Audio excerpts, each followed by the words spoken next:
ወጣሁኝና የሆነ ይሮራጣሉ ማለት ነው ሰዎቹ።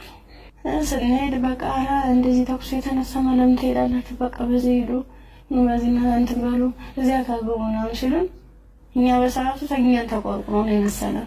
እኛ እንደዚህ ለማትረፍ ነው ብለን ተንጠርጥረን ራሳቸው መኪና ገባል። የእነሱ መኪና ምንድን ነው ረብሻ የሚፈጥሩ ሰዎች በመጡበት መኪና። አዎ ከፍት ነው ከኋላ።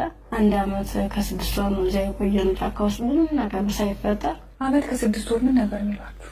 ትጥቅ ነው ልንቀይራችሁ ትታጠቃላችሁ፣ አለበለዚያ ያሰብነው አለ እሱን እንሰራለን አብረን የምናየው ይሆናል እያሉ።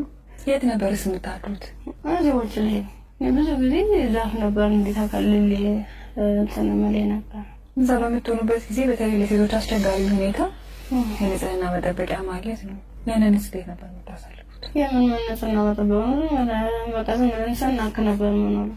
ከ1 ዓመት ከ6 ወር በኋላ ምንድን ነው የተፈጠረው? መጨረሻችን ላይ ሰልፍ አሳለፉን። እርቃናችንን አውልቀው ልብሳችንን ካወለቁ በኋላ ሰልፍ አስያዙ።